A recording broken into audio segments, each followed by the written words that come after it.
Welcome into the Daily Dose. Look at that. We've got a video intro. Thank you to my guy, Vince Francis over at KSL for helping us out with the intro. It looks great. I'm excited about it, but this is still the same Daily Dose that you've grown to love so far. We're just trying to look a little bit more professional. That's what we're doing. Still brought to you by GiveHemHellBrigham.com. Thank you to those of you who already have subscribed to the channel. Appreciate your support. Things are going really well over here. We are cruising towards 3,000 subscribers. Please help us continue to fuel the algorithm, and let's get to our goal of 3,000 subscribers.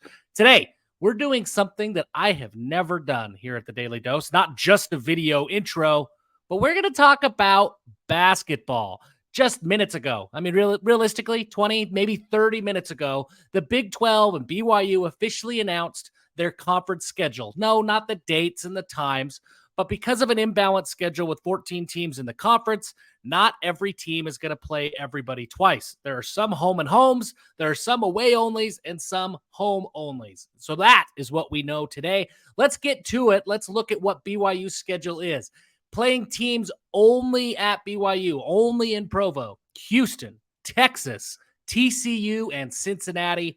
On the road and on the road only, BYU will travel to Kansas and only to Kansas. That is sad. Anybody who bought season tickets, and season tickets are expensive. We'll talk about that in a second. But anybody who bought season tickets to BYU basketball, you're not going to get to see Kansas in the Marriott Center. That's a bummer.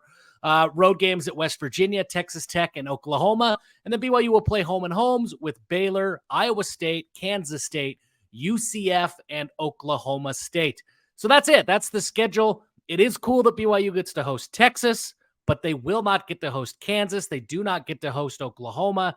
And even Texas Tech, that's kind of a bummer as well.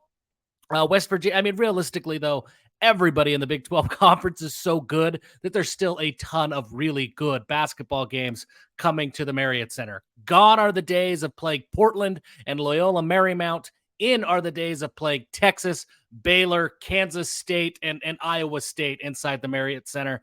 Even without Kansas, that's still a pretty good schedule. BYU season tickets have been on sale now for a little while. They're expensive. There's a lot of demand. I think probably more demand than BYU expected there to be for basketball season tickets this year. So if you're used to buying upper bowl seats for $100, I think those days are a thing of the past now. A lot of demand, a lot of excitement, a lot of anticipation for BYU's first season in the Big 12 as a basketball school. BYU's got a lot of work to do. Mark Pope, I think he's the right guy. I've been on the fence. Of, is Mark Pope doing the right stuff? Is he the right guy? I've questioned some of the I don't want to say recruiting decisions, but maybe the transfers, the strategy of, are you bringing in too many transfers? Are you not highlighting high school guys enough? And I think I've come to the conclusion this last cycle that Mark Pope is still the guy. He still has a long leash at BYU. He can still get this thing turned around. That is a little bit of a reversal from where I was, 6-8 months ago when I was starting to really question if Mark Pope is the guy. Now, having said that, I think it's because of what Mark Pope is doing on the recruiting trail in this 2024 class. There's a ton of really talented LDS players inside the state of Utah and locally that Mark Pope is really doing a great job in recruiting so far. We're talking guys like Brady Kozlowski. Of course, Isaac Davis is already committed. Jackson Johnson, Brooks Barr out of Texas. There's a lot of really good, elite level LDS players or players that naturally fit into BYU's recruiting footprint. And Mark Pope is doing a good job prioritizing those players. That's what he hasn't been doing over the past, 2 or 3 seasons. But realistically, I think it's because the talent hasn't been there inside BYU's natural footprint. So Pope has had to try to adjust and react on the fly and supplement the lack of LDS talent with players from the transfer portal. I think that's changing. As long as there's talent there, he's going to go out and try to get it. So how is he going to do? Will he convert? Will he land some of those players? Isaac Davis is a big get. Jackson Johnson just picked up offers from schools like Utah and USC. Brady Kozlowski picked up offers from some Big 12 schools, from USC most recently. Brooks Barr starting to blow up like crazy. So there's a lot of really talented players, a lot of schools going after these talented players. But I like Mark Pope in a recruiting competition. I've never questioned if he could recruit against or head to head against another school. He's proven he can do that. It's been the selection process that's been a little bit head scratching at times. Seems like he's got the right guys right now. And he's recruiting well. So I think you have to give him the benefit of the doubt that he's going to land some of those players.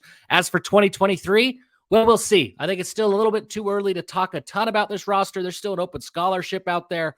So I think we could say it's going to be an uphill battle. I think we could say that BYU is going to struggle in this first year in the Big 12, but I don't know that that's an indictment of where BYU's at as much as it is a huge endorsement of the teams that are inside the conference. There's just too many really, really good teams inside the Big 12. So even if BYU doesn't compete for a conference championship, even if they're hovering around 500 or under 500, I think it's fair to say that this is going to be the most talented roster that Mark Pope has had in 4 or 5 years. It's just the most difficult schedule that Mark Pope and BYU will have ever played in program history. So kind of a yin and yang thing there that BYU's really got to improve quickly because the schedule improved overnight. All in all, basketball season's coming. It's exciting. Be excited about this home slate, even if Kansas isn't coming. A lot of really good basketball. It's not Portland anymore. It's not Pacific anymore. BYU's lost at games at Portland and lost games to Pacific. So this might be a rude awakening, but it is going to be fun to watch as fans. That much you can be sure of. Thanks so much for tuning in to the Daily Dose. And until next time, give them hell.